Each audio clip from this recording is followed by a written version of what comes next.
All right, where'd you want to start?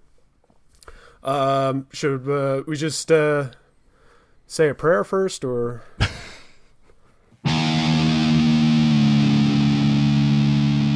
Welcome to Fake Philosophers. Hello, philosophers. Welcome to the Fake Philosophers. Hi, Mike. How you doing? Good. How are you? Pretty good. I had a better weekend than Dave Chappelle. Let me tell you. Weekend. That was on Tuesday, Wednesday, Oh, shit, Wednesday. was it? Okay. Wait, today's Tuesday. Today's Sunday. We'll see. I might put it up. I might take Eddie's route and just put it up tomorrow. Yeah. Well, Yeah. It's Wednesday. FYI, today is. It's Wednesday today. Recording on a Wednesday. I bring up. It was just last night, wasn't it? The Hollywood Bowl, the Netflix is a Joke tour, and a person, because that's still out. You know, the jury's still out on was it a dude or a chick or what? But No, they got his name. They got his name. Yeah, it's a dude. It was Okay. something Lee. Gotcha. I forgot. Anyway, Hopefully. Yeah. The dude stormed the stage and hit Dave Chappelle and knocked him out. It's pretty awesome. Didn't knock him out. No, but, yeah. he tackled him. And then It was a tackle. Proceeded to get his ass kicked backstage. Yeah, and I was talking to somebody earlier today about that. So, I think a lot of people still think of Dave Chappelle as like that skinny dude in the 90s, like in Con Air. And then in the Chappelle Show, kind of the skinny, goofy guy. And they forget, when you watch his last couple specials, that dude has worked out. And he is swole. And he's not the skinny little goofy guy anymore. Yeah, I remember when he went AWOL for that time. No one really knew where he was. And then about a year or two later, he sprouted up doing like the Laugh Factory or something like that.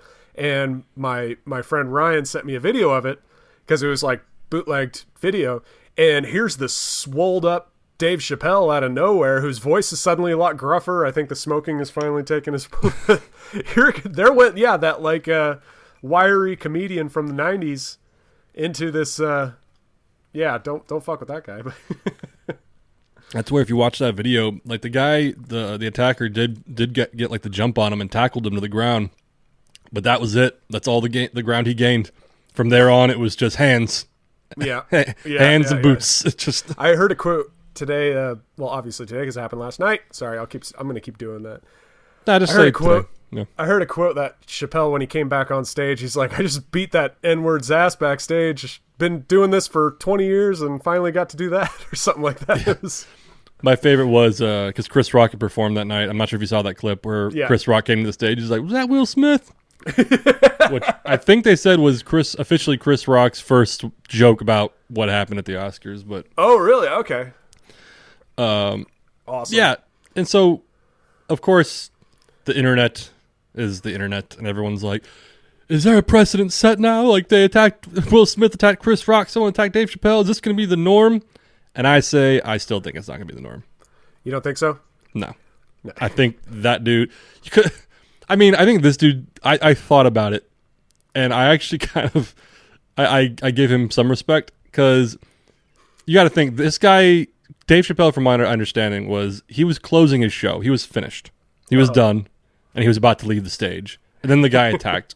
and then I was like, so even if this guy went to the show for the purpose of attacking Dave Chappelle, he paid for good seats, and he waited till the show was over.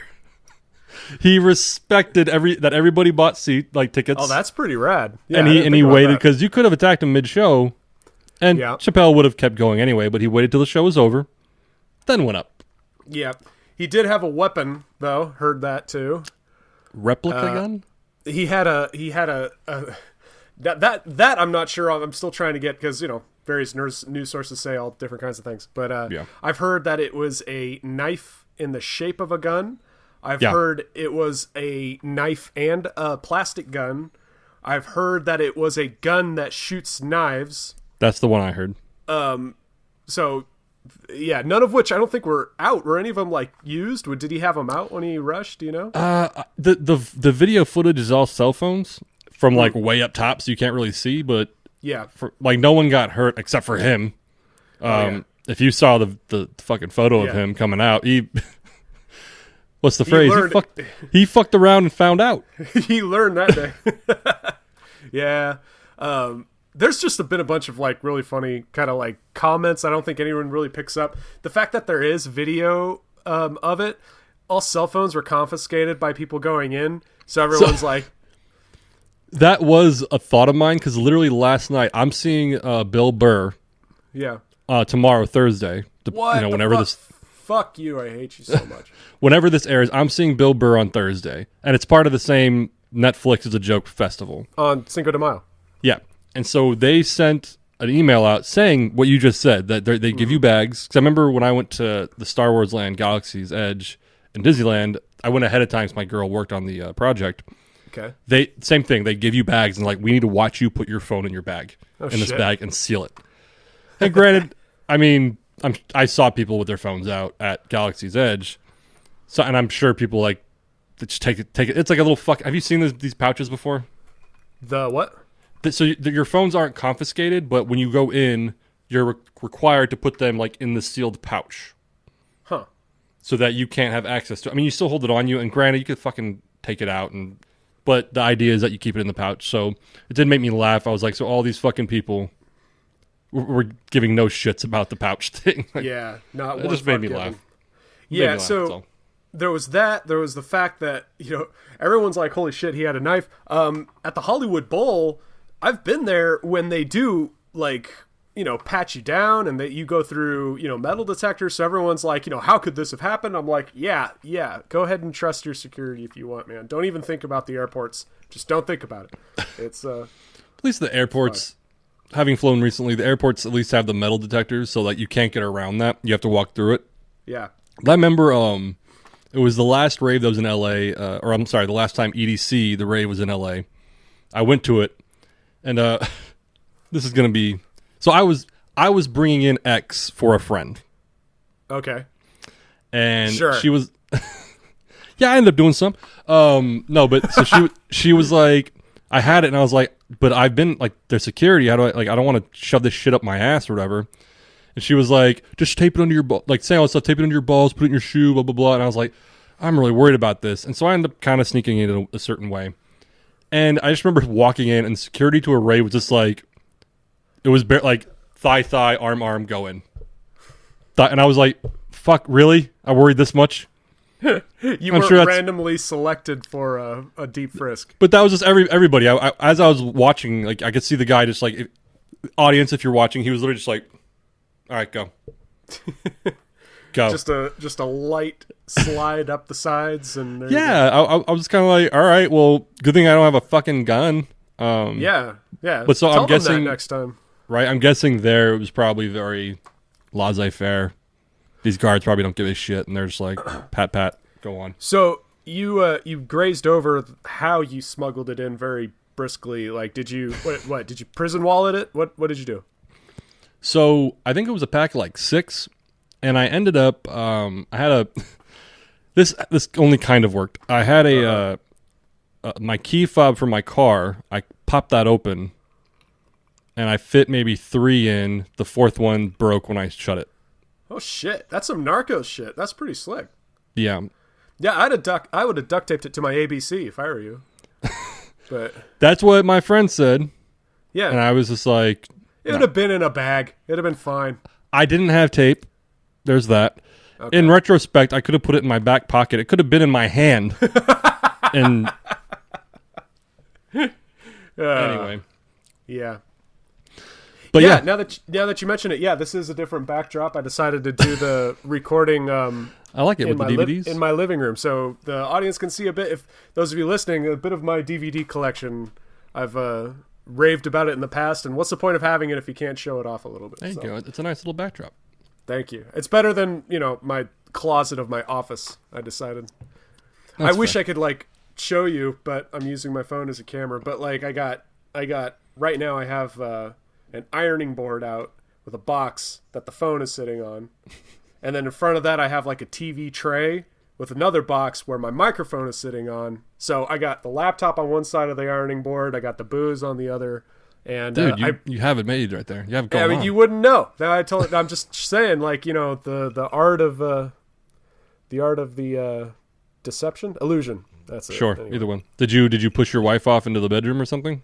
No, she's at work. Oh, perfect. So, yeah, no pants. Beat me to it. No, I'm joking. I do have shorts on, so I guess that's true. Anyway. Oh, yeah, you're not wrong. So yeah, Dave Chappelle, that was in the news today, and that's pretty much all that was in the news today. And nothing else in the news. Not really. I'll go back to it real quick though before we change the topic because there's nothing else that went on this week. Nothing else happened this week. I still don't think when we talked about Will Smith and I said it, I still don't think that this is going to be a common thing. I don't think that people are going to get up and attack comedians. I think there's been a couple isolated because even before Will Smith, this happened from time to time. It wasn't like a new thing. That's true. Yeah, that's true. I mean, I would just say that I can foresee something like a TikTok challenge blossoming from this. I'll say touche to that. That aside, yeah, I don't see it being a thing because I don't. You're right. Unfortunately, there might be some asshole who's like, get yourself, get with your phone, doing. The Will Smith lashing out thing because he made the wrong joke, if anything, I believe would cause a opposite effect. People having to just sit down and relax. Otherwise, they're going to get compared to Will Smith. I can see Bill Burr going out and making some joke about the alphabet people or Roe versus Wade or something, and everyone losing their mind and some blogger coming out and saying something, and then a Twitter troll saying, "What are you, Will Smith? What are you going to go smack him when he's saying his jokes? And then dissolving." So I can kind of see actually this kind of working the opposite way, maybe. Hopefully. No, that's that kind of what I think too, because a lot of people, obviously, Will Smith got shamed by everyone. Yeah. This guy, I think the crowd started booing him immediately. So there's really no incentive. And not to mention, this guy got his ass kicked. Yeah. And that's the difference, ladies and gentlemen. That's the difference between getting up and heckling at the Oscars and then heckling someone at a show that's not televised. You in will the get Hollywood Bowl, nonetheless. Yeah. Regardless, you will get fucking hands on you. No questions asked. What was the guy? He wasn't a top tier comedian, but he hit a fucking guy with his guitar. Remember that clip that went viral? No. Wow. I'll have to find it. He wasn't like a top tier comedian. He was like a small time comedian, but some guy was heckling him. He's like, "Come up here," joking around, "Come up here and get it." And he had a guitar, and fucking guy came up and he just broke the guitar over his head. Fuck. Or his shoulder or whatever. And then all of a sudden it was like, oh. Yes, okay. No, I do remember that. Yeah, his acoustic guitar. Who was that? No, I know part of his act. Yeah. He's not a famous guy. He only went viral because of that. Right, but it was pretty amazing. He's one of those guys who's might have done cameo shows or whatever. And But no, I remember that. Pretty amazing. Off topic, tangent, which is unlike me. But there was a movie creator, producer, director, writer named Uwe Boll, Bohl. I know Uwe He's Boll. famous for making horrible films, usually based on video games. Yeah. He did make one really good one. It's up here somewhere. I thought it was called Rampage. Not the video game Rampage, but it was... I've seen Rampage. I strangely enjoyed it. I love that movie. It's so dark and twisted, and anyway... he had a thing for a while because he would make these notoriously shitty movies, but it's a bit of a, not even Tommy Wiseau, he wasn't that bad, but it was a bit of a thing because you could tell he was really trying, and he kept getting funding, but the movies were just terrible, and so bloggers would rip him apart. He would challenge these critics to boxing matches. I remember this, yeah. Yeah, and so he'd get in the ring with these out of shape bloggers with their gloves, and he would and he's this big German, fit guy, and he would smash them to pieces, and it was amazing. And I remember having a lot of respect for that. I'm like, you know what? Cool. You slander me in public. I'm going to challenge you to a duel. And it's kind of, it takes us to that level because you can criticize someone and roast somebody, but then that person's like, all right, fucking fight me. Yeah. Granted, I think he's kind of a meathead for doing that, but at the same time, fine, he has his strengths. Yeah. Come, dude. See if you can take him. And no publicity is bad publicity. I mean, anyway. I had an idea in the car today for... I should save it because this might be a genius idea and I might get stolen. But have you ever, you've ever had, fights with people where someone sucker punches someone or someone slanders someone publicly and you want to fight? It'd be great to, duel or, do some old school shit. Very rare. I mean, as I get older, it's not really the case for me anymore. But what if there was a gym, an organization, a promotion, an all legit thing like UFC or Pride or M1 or any whatever, fight promotions, if they actually put on officiated real boxing matches between two people that want to have it out, and they sign all the disclosures like, I'm not going to sue you or whatever. You have a ref and you have to agree to the rules, but it's an actual fist to cuffs like boxing match between two people that just want to have it out and have a proper duel or something. But I think there's something to that. I think it'd be a great idea, because I would definitely do.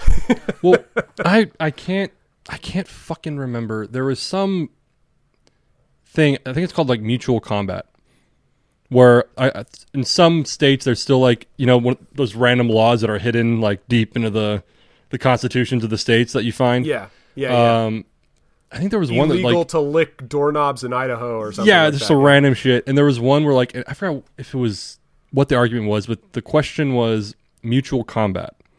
If you and I on the street, yeah, even if a police officer is present, we Right, say, hey, okay. we are agreeing to fight. Yeah. I'm not attacking him against his will. He's not attacking me against my will. We agree to fight. Mutual combat. Yeah. And that was still legal in some, or it was, I forgot what the deal was. It was challenged, it was questioned. But in what you're bringing up, if it's like a sanctioned fight, so to speak, Yeah. why, oh shit, sorry, hit the mic. Why not? I mean, technically. Why not? I mean, you'd have to sign all the waivers, and there'd be a legal battle, to be sure, especially if it's in California and shit like that. Because the minute someone gets hurt, all bets are off. But well, you could even argue. You could argue that when you sign up for a karate class or a boxing class, you have to eventually, get in the ring and go against somebody. when I was doing Muay Thai, that was like they had 2 or 3 separate contracts of waivers that we had to sign, and this wasn't even for, and we had to sign other waivers when we started doing sparring and stuff like that. So that's what I mean. Yeah. That was just for classes. So to be a fighter, I mean, yeah, I don't know. It's a good idea, and I want to do more. It might be a thing that'll work in Texas, but not in California. But I think it could work in California too. You just need to make sure you get it all. It could even be a thing where it's like, hey, my friend and I were totally fine. We just want to see who would win in a fight, and we want to do that. And the gym could offer services, like they could have a press conference where they the people are like, weigh-ins. Yeah. Here's the problem, and people can watch it, and you could even make more money by streaming it. You could be like, okay, here's the thing. So and so said, like People's Court, but rather it's like the challenger defender. So and so said this, and this guy said this, and they're gonna have it out. What do you guys think? Fuck that guy, and fuck him, and fuck his mother. All right, let's go. And I actually think that would be entertaining as fuck. yeah. Kind of like I said, almost like the weigh-ins of boxing matches. Yes, exactly. And so, but then it's like, okay, hey, yo, Danny, your side of this match, what's going on? Well, I was at the grocery store, and Eddie over here took 20 items into the 15-item express lane, and I had an issue with it. So I said something to Eddie. Eddie pushed me and said to fuck off, and now we're here. And they're like, okay, well, Eddie, how do you respond to that? And he's like, what Danny doesn't know is I was in a hurry, and a crackhead who was bothering me was the only one in the other line. And so I came to the express lane to avoid the crackhead. And he had to harass me. And they're like, okay, well, tomorrow we're going to settle this officially.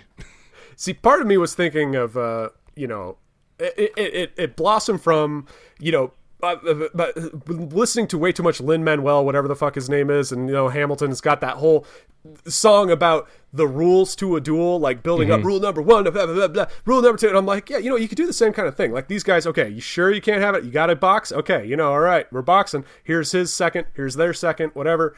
And then also thinking about what happened with Chappelle.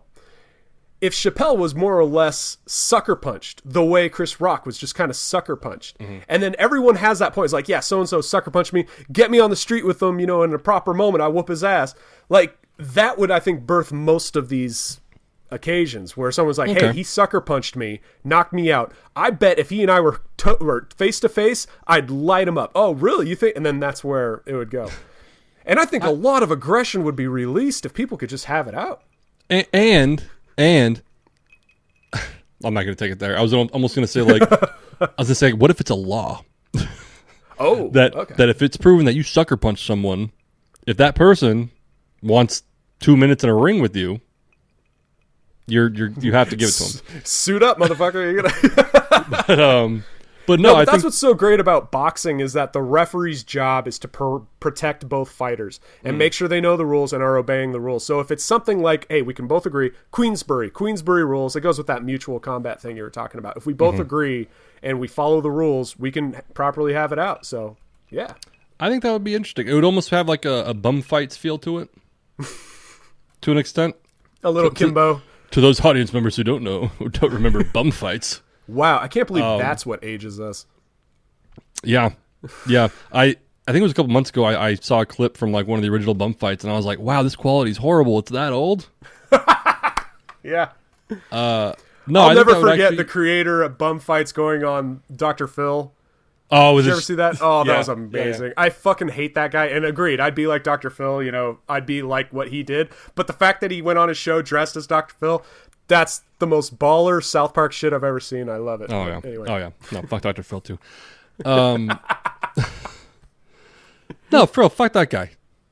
There, you ever like we all have it where like there's something you don't like, but you tolerate it, and then there's like Women. Huh? I said women.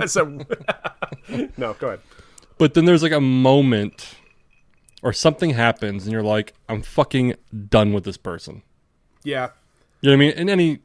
So Dr. Phil, granted, he's not, if I remember I read correctly, he's not like a real psychologist. Right. But he was doing one of his shows, and it's not a surprise for like the cable net, like the cable TV during the daytime, but I was watching like the show, and the setup was kids who were crazy, kids who were wild, and he was talking to this mom that like their 16-year-old kid kept driving drunk and like crashing the car and blah blah blah blah blah, and he was just like, well, have you ever thought about taking the keys from him? She was like, we've tried taking the keys. He just takes them back and he takes the car. And he's like, well, maybe you should think about taking the keys from him and not letting him take them from you. Have you ever? And I was like, fuck! Shut the fuck up! How much money do you make, Dr. Phil? How much money do you make? And that's your what advice? your suggestion is? Like, it was literally the dumbest fucking conversation. He literally, fast forward, was like, have you ever thought of taking the keys from him? We've tried that. He just takes them back when he wants to drive. Have you ever tried taking it from him and not letting him take it back? We've tried, Dr. Phil. He keeps taking them back. Well, maybe you should hide the keys. I don't know what he said, but it was so fucking dumb. And I was just like, I was actually having this conversation with my girl the other day. I have some like sometimes PTSD flashbacks to when I was in college and people did dumb shit around me. One of my the life of an actor, man. Yeah. And so one of my professors brought on this this casting director he knew to like workshop us, which was great. And so we all kind of went up and did kind of like a monologue to audition. And she went around. She was talking to us like, what's your weaknesses, your strengths? And she came to me. She's like, what are you trying to work on? And I was like, you know what? I feel strong as an actor. I feel like I need to be better at auditioning. Like auditioning is where especially monologue auditions. Like I feel like that's my weakness. Yeah. She was like, well, you know, Mike, until you're some sort of like A-lister where people are looking for you, you're going to have to be better at auditioning. And I was like, that's exactly what I fucking said. That's why I want to work on it. You know what I mean? Like I was like that. Yeah. That's what I said. Yeah. So, and that's where like with the Dr. Phil thing, he's like, have you ever tried not giving him the keys? Yes, it didn't work. Well, have you ever tried not giving him the keys harder? Yeah.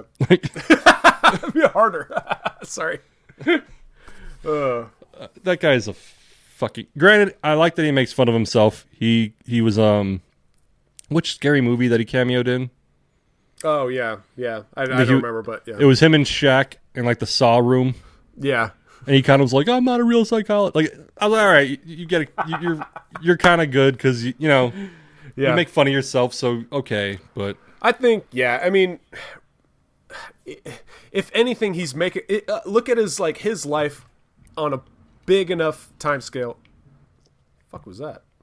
Sorry, I heard something. Look at his life on a big enough time scale. He's making the world around him better, not worse. He's helping people where he can, and he falls short some places, but I think he's doing more harm. I think he's doing more good than harm. So you got to give him that at least. You know what? That's fair. He's not harming anyone. He's not. If it were something like, more of a case can be made, and this is borderline blasphemy what I'm about to say, but like, let's hear it. For an evangelist pastor on TV trying to just get those donations, I've never seen Dr. Phil on a money grabbing campaign. Oh, I mean, that's besides fair. That's fair. So it's like, there could be more of a case made for some of those televangelists, than Dr. Phil. Whereas he makes a show of just trying to help people. So, I would say that's not even blasphemous. I think that would be the opposite of blasphemous. What the fuck is wrong with me? I used to be so cynical. How am I defending Dr. Phil? It's my wife, man. She's made me soft. I don't like it. No. It's not your wife. It's the podcast. We're philosophers. We're taking all views. Yeah.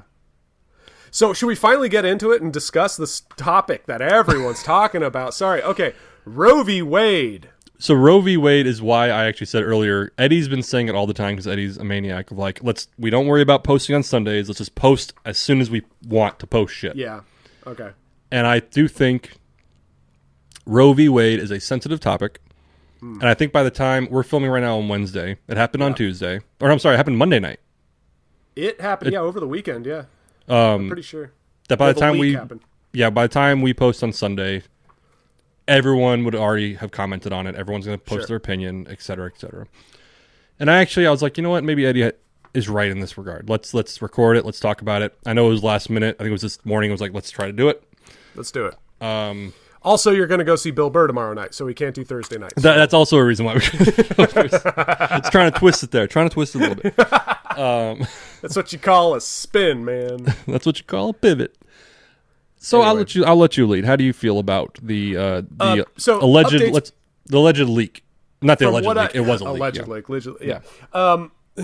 Everything. Okay, first off, it comes out. It's leaked that the Supreme Court is drafting a proposition to repeal Roe versus Wade as a precedent. That's what happened. By that night, people are already protesting and going crazy. The next morning, all everyone is talking about is how this is an unprecedented leak, that this never happens. Fuck you, it happened the first time Roe v. Wade happened. So, I mean, calm down. Yeah. Yeah, so that's what everyone's freaking out about is this idea that in June, July, when they do have the formal hearing and they do vote, that it's possible, looking pretty possible, that they will repeal Roe versus Wade. What does this mean? Does this mean that abortion is now completely illegal? No. All this means is that they're handing the power back to the states to decide on their own how they're going to do it. So that's pretty much all I know as fact for now, what literally has happened, right? I believe you are correct. So, and I had some thoughts. I think everyone had some thoughts. And I know everyone's dying to hear what white male Mitchell has to say about these fucking ideas. About abortion. No, go for it. Let me see. And I wrote them down.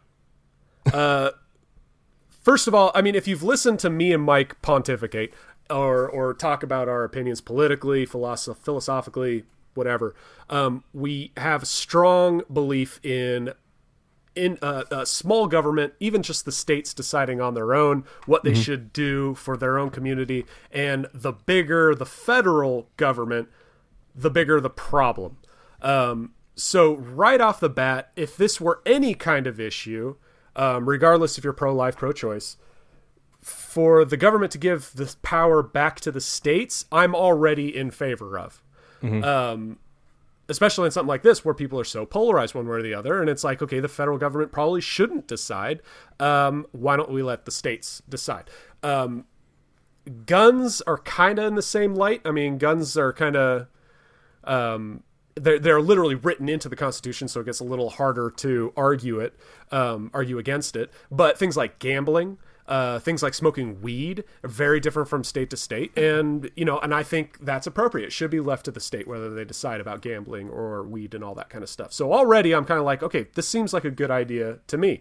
Roe versus Wade being something that just takes it away from the states to decide, I thought was fundamentally wrong. What do you think? I have mixed opinions on this. What?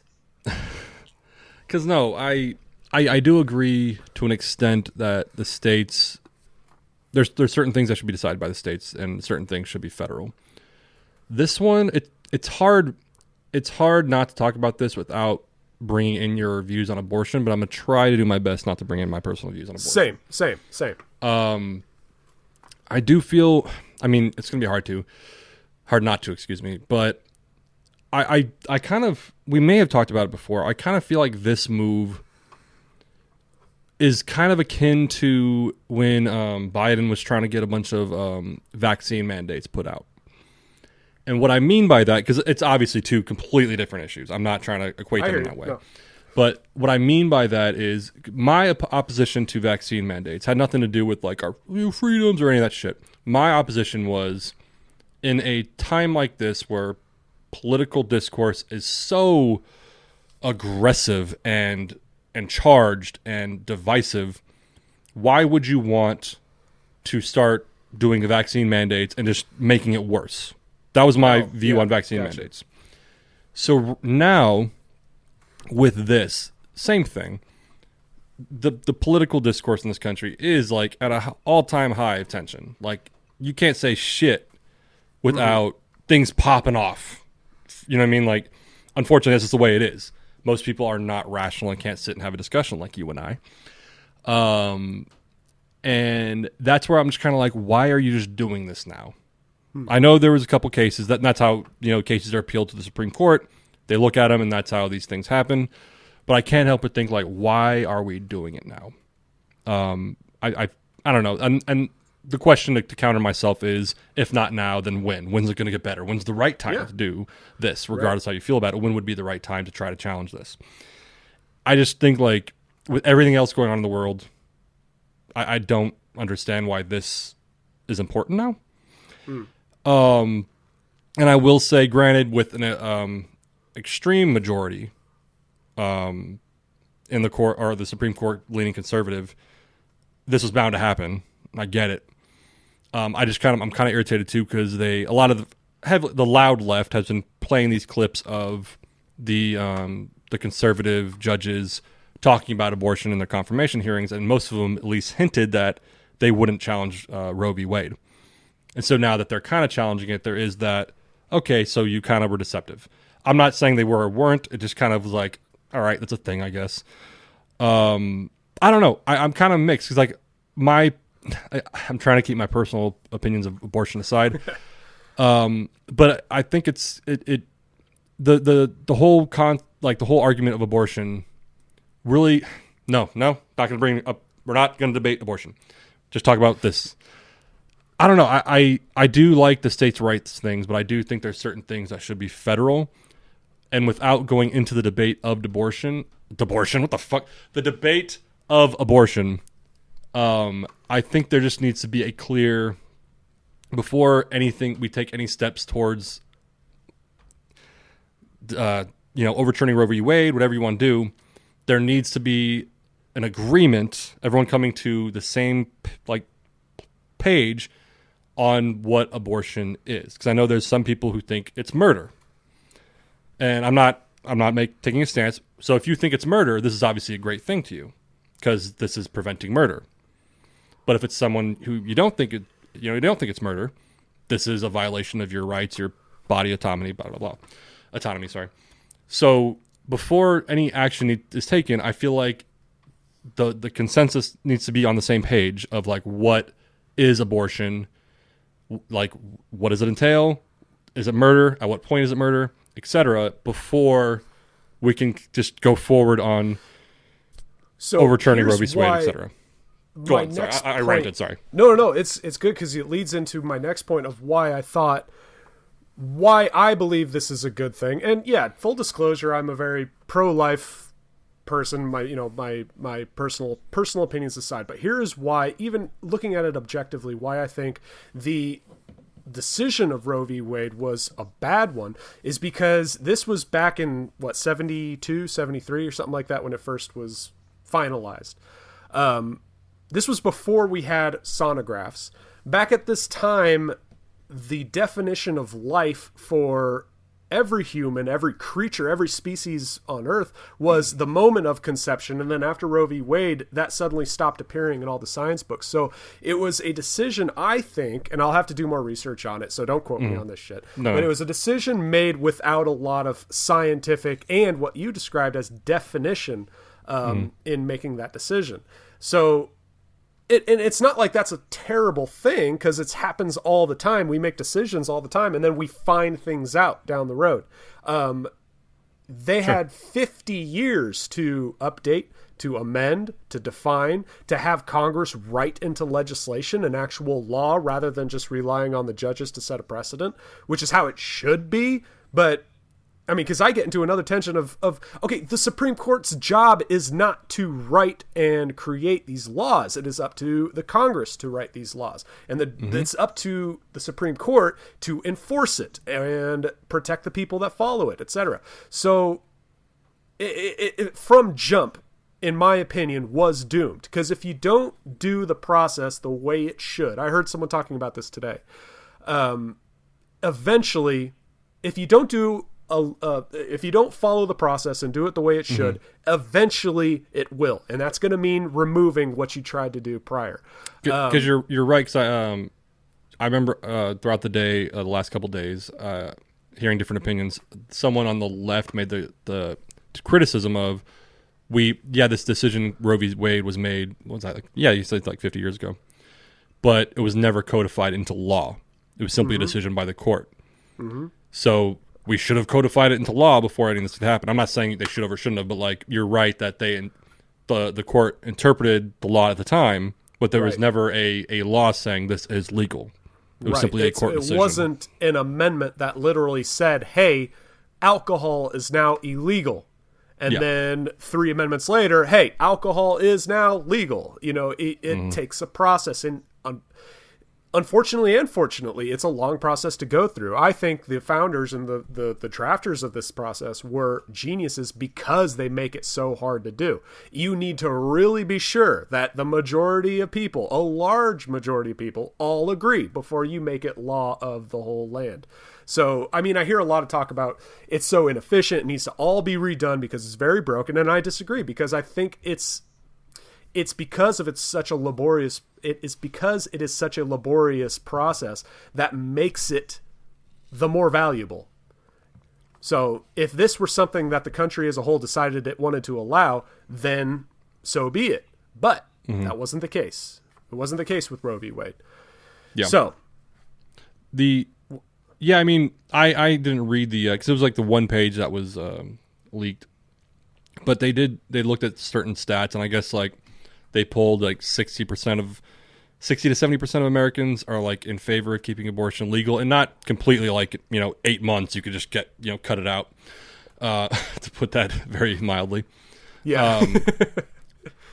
But again, it I don't even know where I was going with that. It just I mean, you're going down the path of debating the morality of abortion, and that's another episode. Yeah, and I'm trying my best not to. I just feel like there needs to be because I'll touch on my stance, because I'm not complete. It's similar to my stance on guns. I'm generally speaking pro-gun ownership, pro-right to gun ownership, with restrictions and limitations. Like, if someone's going to the gun shop to buy an MG42, I have questions. Me too. You know what I'm saying, though? Hang on. I'm generally okay with it, but like certain things, I'm like, wait a second. And that's generally how I stand on abortion. Where like I'm generally pro-choice with restriction. If you're at 7-8 months and it's not an emergency, the mom's not in danger, no, you can't fucking make that decision now. It's done. Yeah. In my opinion, and I don't know all the science behind it, generally speaking, first 3 months or bust. First 3 months or you're a mom. That's generally speaking. I don't have the science behind it. And that's where, in my opinion, going back to it, at what point, and that's where I think the scientific community needs to come together and make a solid decision on when this becomes life. I know you said earlier a lot of evangelicals say it's at the point of conception. I've heard people make the argument that it's at the point of a heartbeat. I've heard people make the argument that it's at the point of where you're I'm sorry, the term's eluding me. Your brain and that system is intact. Neurological system. Yeah. I've heard all those arguments, and fine. I just think there needs to be like a scientific committee coming together and say, at what point is this thing experiencing life? The hard part there is there's a committee right now in California that's arguing that until a child can start developing memory, it's not truly a person. It is still a non-person. So they have kind of actually validated in a way or not that it's like up to a certain months after birth. They're psychos though, and they're fringe and no, that's insane. The point, yeah, I mean, in another episode we'll discuss where the lifespan begins, because I was born a month early. A friend of mine, my mom and her friend were like best friends growing up, and they were shooting to have their first kid at the same time. My mom's friend beat her to the punch, and he was due in the end of January. I was due at the end in mid-February. Born a month early, gotcha, bitch. I'm older.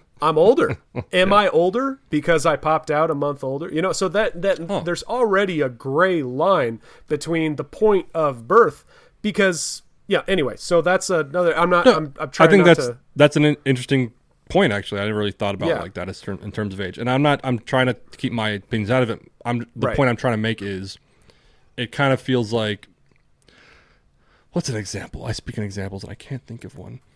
Until the voting age, I don't know, but well, no, because so it's just, to me, and I get and I agree to a point that states have certain rights to make laws, but something like this seems, and I'll disagree with you what you said earlier. I almost feel like this should be a federal thing, but I agree that a lot of things should be states. God, I can't stop this camera from wobbling, but. Because this thing we're talking about, pretty much the argument is it murder or not? And now I'm all about if like I said, there's a consensus of whether or not it's murder, and that argument's going to go on for fucking decades, probably past when we're both dead. I only say that because it's kind of hard where I don't know the way Arizona swings, but let's say California, we're in California, very blue states. They're like, no, it's cool, it's not murder. So then you travel 2 hours or 3 hours. And all of a sudden, abortion's murder. Like, the difference in law and opinion is so drastic, I feel like it almost needs to be universal. One way or the other. I'm trying not to take a stance on it. But does that make sense? I'm not sure if I'm wording it correctly. It's important, because something like murder crosses states. Like literally murder. If I shot someone today and went to Arizona, that rule doesn't change. You shot someone, that's murder. You're wanted in this state for murder. So the answer to that would be, if it is illegal here because of that, what's the severity of the crime? What's the punishment for the crime, etc. So I don't think it's as unsolvable as you think in that regard, because Maybe. if I lived in a state where it was illegal and drove to a state where it wasn't, had the procedure and came back, that's that. It's legal there. I mean, the crime shouldn't be applied in the state you live, It's kind of, and I kind of think that, I mean, as fucked up as it is, that's the American way. I mean, you should be allowed to go to Vegas and gamble and come back to California and be fine. When 10 years ago, you should be allowed to go up to Colorado, smoke a shitload of weed, and then come home. And if you decide you don't like the drive, you can go live in that state. That's kind of the way it's supposed. And people look at that and think that it's ridiculous, but really it's like, no, it's about where you live and the rule of the law where you live. You should be able to decide that. And if you don't want your taxes or government approving of something that you don't agree with, you shouldn't live in a place where that is. So anyway. But yeah, I mean, something like murder is pretty drastic. Well, of course. I do see that point there. I kind of, it was kind of a dramatic point, but it was kind of just. No, it's right, because something like slavery is something that should cross state lines and be a broad, fucking across the board kind of thing. So, yeah. So is this something that should be broad? I agree with you. On the other side of though, it's something that I'm like, yeah, no, absolutely, it should be abolished and crossed, but. that's my personal opinion. Aside. No, so sure, let's get back to the real points here. You did mention the timing of this. Thought it was a weird timing. I disagree because I think it was kind of perfect timing. Perfect timing. Whoever released this, and I have a strong feeling that whoever leaked this was a Democrat. I think I know what you're going with this, and I might agree with you. Go on. And whoever did thinks that they were going to release this to whip up the crowd and get people to stop this from happening. Then in 2 months, when it's time to vote, nobody cares anymore. Who's still talking about the Ukraine right now? Barely anybody. You know how quickly Americans move their what they care about from one subject to the other? Everyone's going to get riled up about this, and when it's time to actually vote in a month or two, no one's really going to care. So I think they kind of shot themselves in the foot in that regard. They shot themselves in the foot in a lot of other ways. Do you want to touch on that point at all? Well, no. So because that's you kind of touched on what I was thinking. Is that there was a theory out there? I've heard this opinion on both right commentators and left commentators that a guy I listen to every now and then. He's pretty leftist, but he's logical, and I disagree with him on a lot of things. But I like listening to him because he's a logical guy. He made the point that this could be. He's made this point for months now that like Biden doesn't have a lot of solid accomplishments to run on, right? I think he passed like a relief bill in the first year, and there's one or two other things that maybe count, but like generally speaking, he doesn't have accomplishments that would rally people to vote for him again. Even like, for instance, and even this guy acknowledged this, George W. Bush, like him or hate him, this is going to sound fucking twisted. He had this is going to sound bad, the fortunate circumstance that 9/11 happened on his watch. Yeah. So love him or hate him, he was a wartime president, hero president. Anyone could have ran against him on his second term, and he was winning because a wartime president, despite his lack of speaking ability, he was the man. Everyone loved him. LBJ. Okay, Lyndon Johnson was wartime during Vietnam. Kept getting reelected. Even Vietnam, which was the most popular war in American history. Most popular, yeah. He was still getting elected. He eventually had to say, "Look, I'm done. I'm not running for re-election." And that's what, So wartime presidents always win. Yeah, anyway. And so that's what this guy was saying about Biden, is that he doesn't really have anything to really hold on to and run on. Gotcha. So thinking about that, going into the midterms this year in a couple months, I think it's statistically across the board, whatever party wins the presidency, the next midterm generally loses in the House and Senate. Just statistically, historically, it happens 90% of the time. I don't know that stat for sure, but I know it's a gross majority. No, it's historically proven, and so a lot of Democrats are like, "Oh shit, we're gonna fucking lose." And so this guy was saying this could be kind of going to your point. Whoever leaked it, for whatever reason, that this could be something for Democrats to rally behind to get people to come out and vote for Democrats in the midterm. That's a theory I heard, and that's what I think you kind of touched on as well. I think you're right that the timing is a little early, a little preemptive. If the midterms were in November, maybe they should have tried to extend it a little bit. Yeah, because can you imagine in 3 or 4 months when this, let's say hypothetically, in 3 or 4 months, it gets repealed. Everyone's freaking out. And they're like, go fuck yourself. It's repealed. Every state invokes their laws. Some outlaw it. Some approve it. Mm-hmm. California becomes the safe haven for abortions or whatever. Yelp and Uber start paying for people to drive wherever they want to go, whatever. All that happens. And then what? In a few months after that, there is midterms, and then everyone can say, hey, okay, so we lost that precedent, but guess what? If I'm elected senator, if I'm elected congressman, we're going to write this law and get it on the books and in the Constitution, done. Mm-hmm. That to me would seem like a perfect plan, but... Sure. And before I forget about it, and this is something that that I will say, abortion aside, what kind of bugs me about this, assuming it goes forward, I've read that this could change in the next couple of weeks if, because judges change their opinions. But if it does go forward, something that just bothers me, and this is not a partisan thing,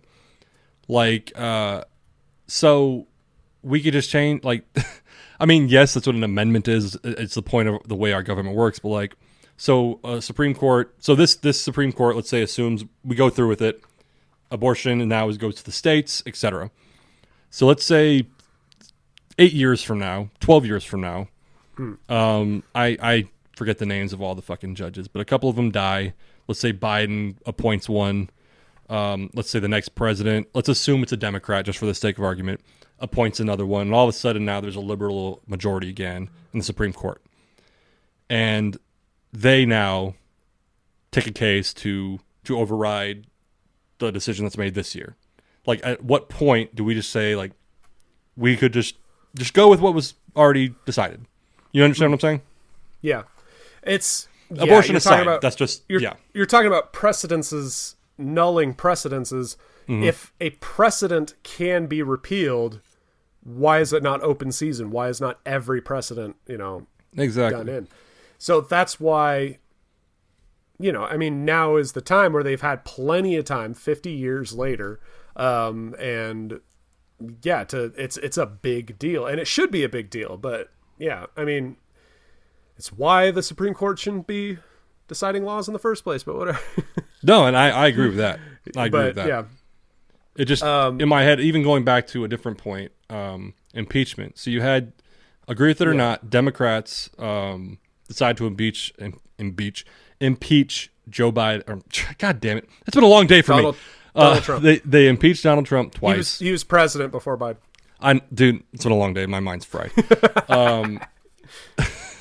The Democrats impeached Joe Biden twice. Everything's wrong.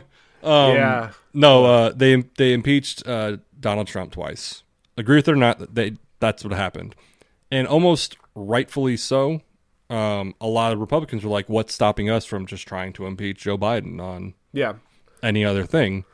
Now, I know McCarthy has said that they wouldn't do that, which I think is great for him to say. We'll see. You mean McConnell?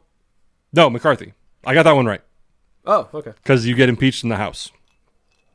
Kevin McCarthy. I got that one right. I got the right Mick. I got the right Man, Mick. I fucked up there. Oh, I dropped the ball there. Dude, I've been fucking stumbling all night.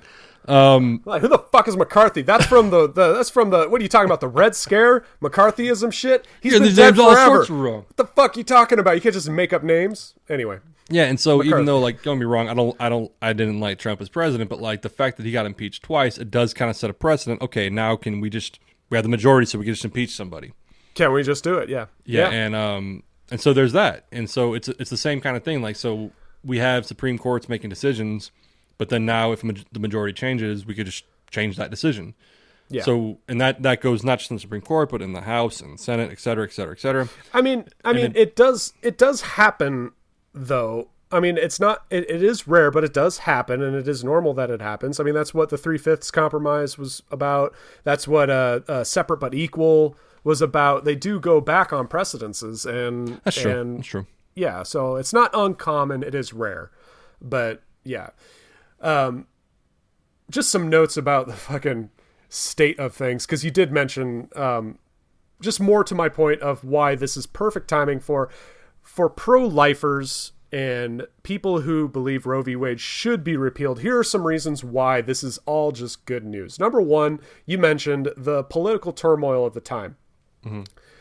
In my opinion, it seems rare for Republicans to come out with a policy and Democrats not to start picketing and rioting and shit like that. It's kind of the fact that night they were out in front of the Supreme Court throwing stuff and picketing and all that. LA had a demonstration, a protest where some cops got hurt.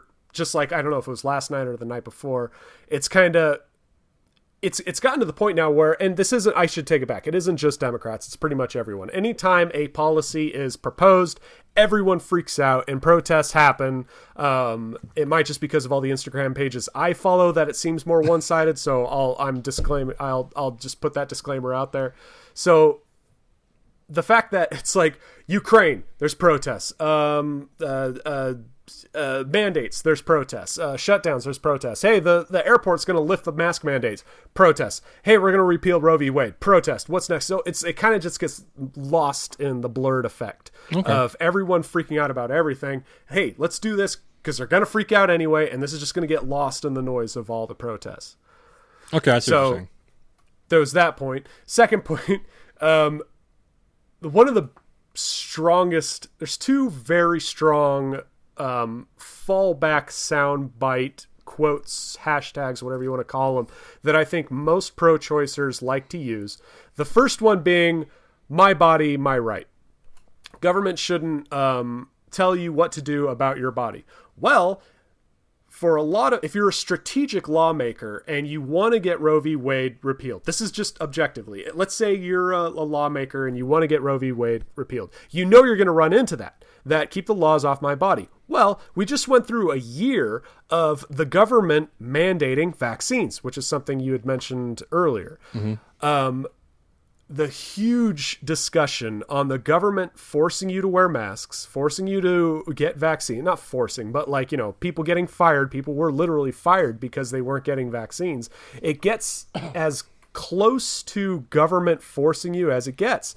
So this my body, my right argument is suddenly a lot weaker because of this past couple years of people mandating vaccines. I'm not saying it completely nulls it. I'm just saying it very much weakens it. What do you think? I would disagree with you only because that argument has been used both ways. And what I mean is so during the pandemic with the mask mandates and all the mandates and all that shit, a lot of, let's just say the loud right. I'm starting to say the loud right and loud left because I don't think they represent the majority. Yeah. The loud right was saying for years, pro-choice people have said my body, my choice. And now they want me to stick something in my body. So what about my body, my choice? At the same time, the loud left was saying, so now you're declaring my body, my choice, that you want body autonomy. But what about all these pro-choice people over the years that you didn't want to grant that to? So the argument, I kind of, in my head, I take it back to, what's her name? The judge that died in 2019, Ruth Ginsburg. Ruth Bader Ginsburg. Bader Ginsburg. I forgot the Bader part. The same concept of dual hypocrisy. Because and I forgot, I think it was Millie, I forgot his name. Obama in his last year wanted to nominate a Supreme Court judge. And at the time, Republicans were saying it's an election year. We should wait till the election comes before the next president people should vote for the next president. They should decide who the next judge is. Democrats were saying the president right now is the president. He has the right to nominate someone. And there's an argument. You fast forward to 2019 when Ruth Ginsburg dies. Or 2020. 2020 she dies. And now there's a flip. Republicans are saying, no, Trump's the president. Elections have consequences. He should pick the next judge. And Democrats are saying, well, no. Yeah. It's an election year. The next president should decide this. You said this 4 years ago. So now the question is, who's the hypocrite and who's not? And so who's wrong here? Yeah, and so when we talk about the argument being made about my body, my choice, pro-life people using it, or I'm sorry, anti-vaccine people using it as an argument against the vaccine. Right. But then the people who are pro-choice were actually using it for the vaccine because they're like, oh, you've never been pro-body, pro-choice or whatever. Right. So before this. So I disagree with that. It weakens the argument. No. So to go back, I'm not saying that it's right. I'm saying objectively, if you're a lawmaker and you need to get this law passed, the fact, because in the past, my body was my body, my right. The government should be interfering with my body. That was a conversation ender. It's like, okay, well, that's it. I mean, I don't really have an argument to that. But now there's been a strong argument to that. And the fact that people can be fighting in let's say you're a pro-lifer and you're like, we want to end Roe v. Wade. A loud lefter comes out and says, hey, my body, my right. You get a loud righter to say, hey, no, but what about vaccines or whatever? They're arguing. They cancel each other out. The argument's gone. So the objective lawmaker is now in a better position because that end all argument against what he wanted is now being faced off with. So I agree with you 100% because there is a dual hypocrisy or whatever she said, a dual thing here where you can find examples where both person is right. And so who is ultimately right? But yeah, I mean, the pro-vaccine people would say, hey, but the vaccine is about not just me, but it's about everyone. It's about other people too. If more people have it, the stronger we all get. The pro-lifer will say, yeah, but we're not talking about the woman's body. We're talking about the child's body that you're trying to go. So it is about someone else. So you can go back and forth on that argument as well. Yeah, so. You kind of beat me to it because I was going to say it's kind of the same thing, kind of not. And again, but that goes back to what I was saying about just finding the definition because you just said it like... Right. So, right. And I'm pro-vaccine, I'll say it. Like you could make the argument the vaccine's not just about your body, it's about trying to help everyone. Cool. Right. So then when it comes to abortion, it's like, okay, well now what you just said, there's a fetus involved, there's a life involved. But then again, it goes back to the definition, is that a life? At what point is it a life? At what point is it not? Yeah. And I'm not saying right or wrong, I'm saying so there's an argument to be made there. No, you're absolutely right. And I'm glad you brought it up because there's something that I've been having a hard time defining is that what needs to change before we can actually have a conversation about this. And you're right. It's that we need to define a lot of shit here. So no. And like I said, I'm a very pro-science person. If a committee of objective scientists come out and say, we're going to declare that life starts at 7 months. I'm just throwing a number out. Then cool. That's the label. That's the time. Right. In my opinion. But until that happens, this is just going to keep going back and forth, and it's going to be a mess. Exactly. So that's why, I mean, it's... Hang on real quick. You're talking about defining something, the challenge of defining something at a federal level. Mm-hmm. That's where the real issue comes in, because what's the population of the U.S.? 329 million right now. I was going to say 330, yeah. For 330 million people to decide and agree what the definition of human life is versus the population of 40 million people, which is California, to decide. That's why I think this is such a good thing, because we're not even close to defining that on a federal level here. So it needs to go to the states so the states can define it on their own. But yeah, backtracking. But no. But I think you just kind of made a point too. So I'm gonna take some leaps here. I don't think it should be up to 330 million people. I don't think it should be up to 40 million people. I think it should be up to, call it 200 to 500 scientists who are experts in the thing. We don't ask 330 million people if the flu is good for you. No, you're absolutely right. This is why I don't believe in an absolute democracy. I don't think 330 million people should decide the laws of the land. That's why we have a democratic republic to elect a small group of people to decide. And I absolutely agree. Yeah, so that's my point. Like when I say someone should define when life begins, I don't think it should be 330 million people. I don't think it should be 40 million people in California. I don't think it should be however many people are in Alabama. 30. It should be. It should be that 100 people that sit in that fucking Capitol building that are supposed to be writing laws and shit. It should be them. The 100 senators. Scientists. Scientists. We don't elect scientists, though. That's the thing. And I'm happy we don't. Could you imagine if we elected our scientists? Fuck. That would be flat earthers. That'd be a fucking nightmare. That's what I'm saying. It's like, so what then? What would you want? We could take it private. Organizations that study this shit. I mean, people who work their life for it, and that's how they come up in the ranks, because they're scientists who do their shit and they do it well.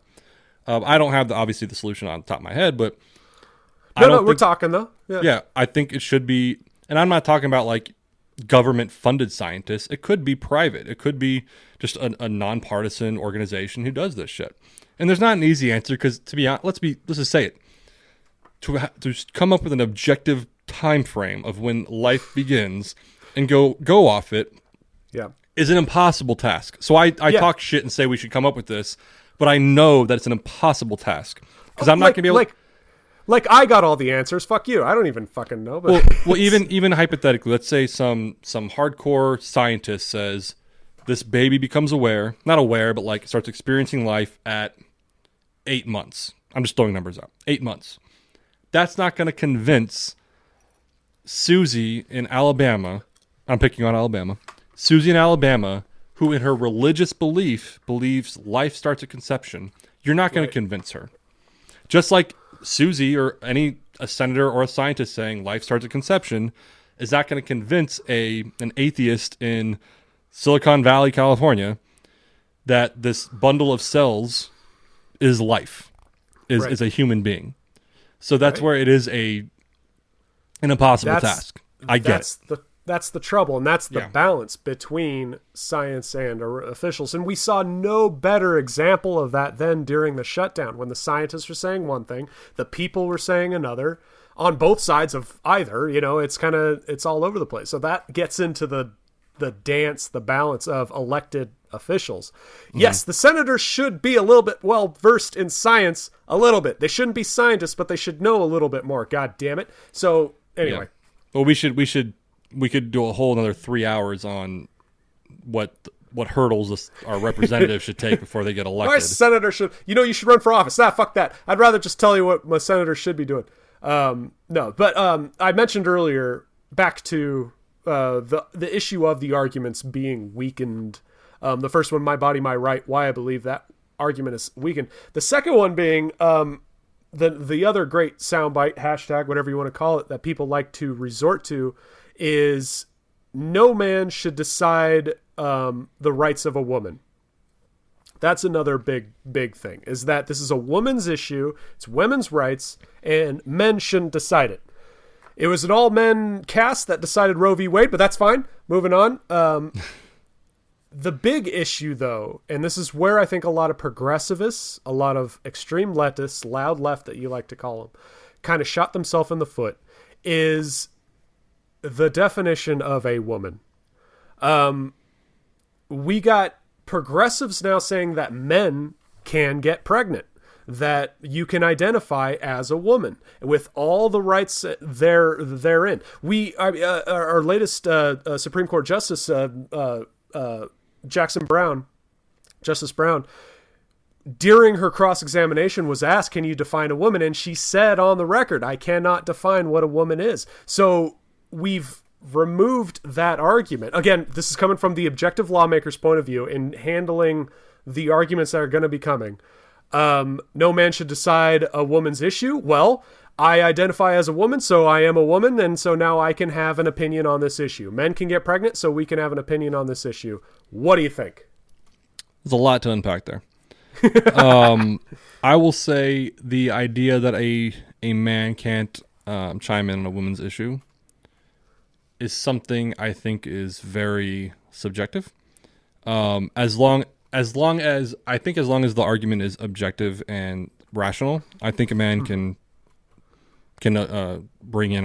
chime in on a issue that a woman has, as long as it's objective, as long as it's rational, it's coming from logic, it's not coming from just some crazy point. There is the argument of fallacy that because you were not personally attached to the issue, you cannot have an opinion. Yes, and I would disagree with that concept. I think you can still have an opinion on something. For instance, this is 100% true. I'm not a weed smoker. I have not smoked weed probably in almost a decade. I just never have liked how I felt when I did it. But I'm 100% weed should be legal. Now, so I'm not a part of that community. I have no bearings on it. If weed was suddenly illegal, it has no difference in my life. But I have an opinion on that issue. And you could make that argument across a lot of things. Agreed. So I think just right off the top that I mean, granted, I do think it makes it a little bit more inclusive and legit when women are in the conversation, but I'm not saying that it has to be completely women. Kind of like if we're talking about weed. Yes, if there are some marijuana users in the conversation, it legitimizes it a little bit. I would agree with that. But to say that men can't have an opinion on the issue is just asinine. Right. Side note, personal opinion, 100% agree. So Yeah. I mean, there's a lot of other stuff you unpacked as far as transgenders and all that shit. That aside, I would say we've talked about this before when we're talking about Will Smith, etc. That's the loud left. I don't think they as a group shot themselves in the foot, because I would say that the minority of them are saying that at this point. And granted, there's a lot of things to unload about the transgender issue anyway, regardless of this. But I don't think that's too much of an issue, because even in this discussion, I know Amy Cohen Barrett's on it, and was there another woman? Either way, there's a woman on board for this opinion piece. Yeah. So it's not like it's just men doing it. Right. So I don't know if that's an issue here. In this particular case, I don't think it's an issue. I'm trying to remember what the instance or the occasion was, but there was a while back when abortion was a huge deal. It was something in the news and everyone was talking about it, but that was the big thing at the time. And people would post the meme, men should not create laws for women's bodies. Men should not create laws for women's bodies, blah, blah, blah, blah, blah. And they just go down. And it's like, I agree. Completely disagree with you with that. I agree with you that I disagree.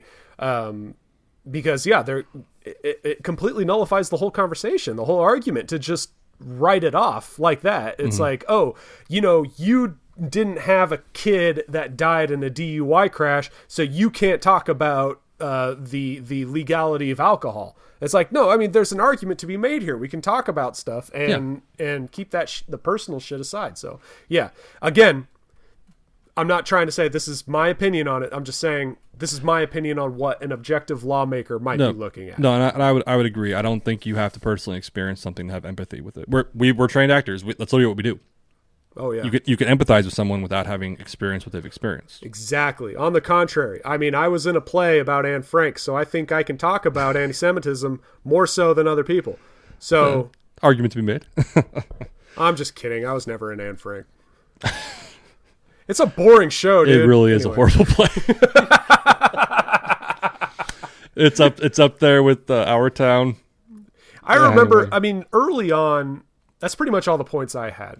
Yeah, and I think a lot of the points you make could be there on episodes where we sit here and talk and yell at each other. For sure. But I remember early on in concept for this podcast, we had talked about things. We were like, what do we want to talk about? What do we not want to talk about? And I remember abortion came up as one of those we didn't want to talk about because I forget who said it, but someone was like, who wants to listen to a bunch of dudes talk about abortion? And I remember having an issue. I wasn't mad about it, but I'm like, oh yeah, you're right. But wait, why is he right? No, I don't know. I mean, why can't we talk about it? Why can't we have a conversation about it? And well, I think it's fine. But to legitimize it, like hypothetically, if we were going to talk about Black Lives Matters or some sort of black issues, right, we could sit here and talk about it and have legitimate ideas and legitimate thoughts. But it would make us a little more credible if we had somebody on the inside, if we had a black person on the show or a bunch of white dudes. So similarly to abortion, if we were going to have a full-on episode where we discuss the ins and outs, the pros and cons of abortion, it would probably be to our benefit to have a woman on.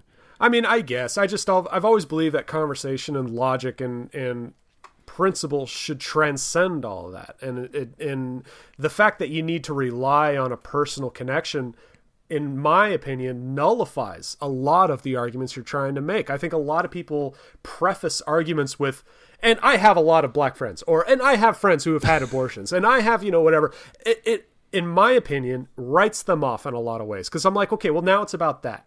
It's not about your argument and this soul, this mind, this logic that you have that should be beyond all of that. It should be a unifying thing. For a man to not talk about abortion, it's like, okay, because he's a man and not a woman, it's like, okay, but the issue is this child, not the woman. For a man to talk about, for a white guy to talk about issues in the black community, it suddenly becomes the difference between the two and not about the unifying thing that we're all people and we're all here right now. In that, anyway, I get worked up about that. Well, no, and I would generally agree with you that because you're not a part of a community or a part of a demographic doesn't mean you can't have opinions about it. My point is mainly like there is a difference. So like me and you, we can have our opinions about black culture, Mexican culture, abortions, etc. But there is a different point of view if you're living in that demographic. That's my so it only it would behoove you. It behooves you, whatever the fucking word is, to have somebody on to provide their personal experience. Like if we were, this is a fucking leap, but if we were talking about 9/11, yeah, and we talked about the horrors of 9/11, it's not a leap. We've mentioned 9/11 like 7 times this episode. It's fine. My point is, if we were talking about 9/11, how horrible it was, yeah, and we're discussing our opinions on that, wouldn't it give us credibility if we had somebody who was there, yeah, giving us their perspective on what they experienced? And so even to counteract, my opinion on abortion, I remember I listened to this woman. This was some years ago. It was like a YouTube clip to where she was pro-choice, and then she had an abortion, and the trauma it brought to her, and then she became a pro-life person. Now, I'm not saying you have to agree or disagree with her, but someone like that who experienced it could bring in a credible thing to the conversation. That's my point. Is we could still have our opinions, but by bringing in people from those demographics and communities, it strengthens the discussion. Is what I'm trying to say. Yeah. You know what? You're 100% correct. And I'm like, in listening to you, I'm kind of coming to a conclusion as well. Is what there's two halves to an argument. One being your argument and the facts you have. The other being the receiving of it, the hearing of it. Mm-hmm.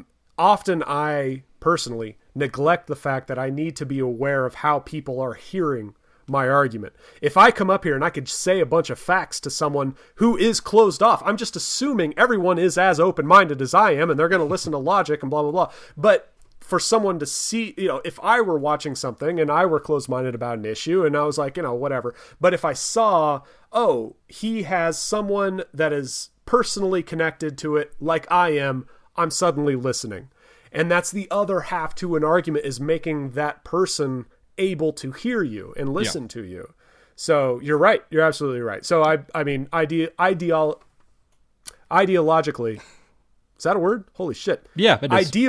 Ideally, yeah, we would all transcend race and gender and geology. But this is an example, kind of different, and we're going a little long, so we can end it on this. But it's a big deal.